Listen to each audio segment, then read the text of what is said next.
I think it's important for both students and for the community. I think anytime we can broaden um, those in our community who bring all kinds of experiences, it's really important.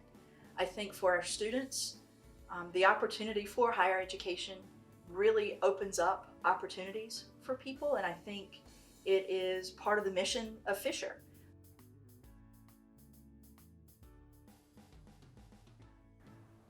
Wow. Okay, so it was really hard and it felt really lonely at first because you don't really realize that there are other people like you on campus, at least not for the first few weeks.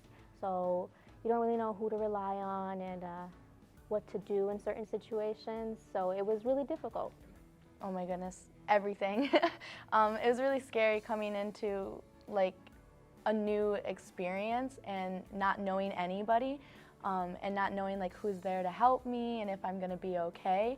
My biggest worry was definitely kind of the pressure of being a first-gen student, and also kind of like the idea of like not being recognized because I'm not a first-gen scholar, and definitely the idea of just like being in college and being the first one out of my family to be in college. You know, that's a lot of pressure.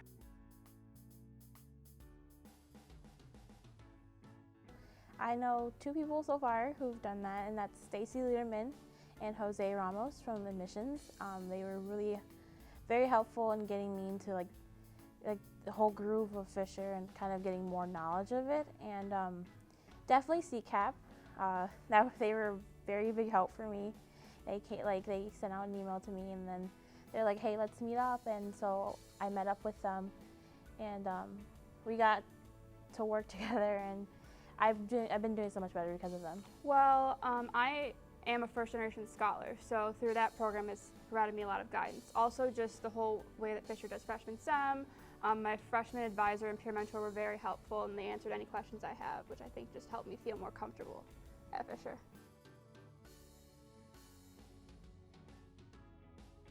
I tell a first generation student, like, it's okay to be nervous, it's okay to be scared, and it's important to realize that those emotions are fine, but don't give up. Like, look for your resources. There are resources right on campus. There are people who want to help, people who are willing to give you a hand, and just look out for them and don't quit.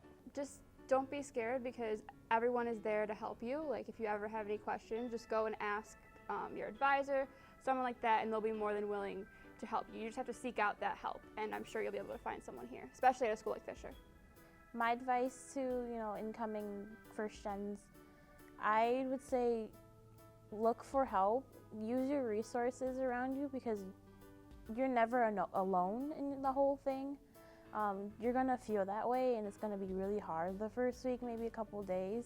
But definitely, you have people on campus who will help you if you go out yourself and reach out to them. It's definitely not going to be easy.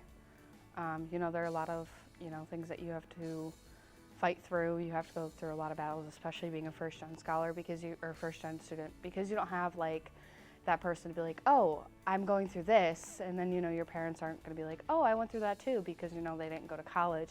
So definitely not having as much of a like family network that went to college. That's definitely a struggle.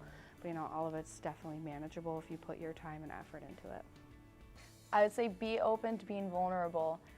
It's an experience that like you have to be open to being uncomfortable, but if you're open to it and you like embrace it, it allows you to grow and become a better person. My name is Brittany Stanley. Elena Fick. Alicia Dominguez. Alexandra Frequata. I'm Melissa Guerra, and I'm a first-generation student. I'm a first-generation student. And I'm a first generation student. I am a first-generation college student. And I'm a first-generation college student.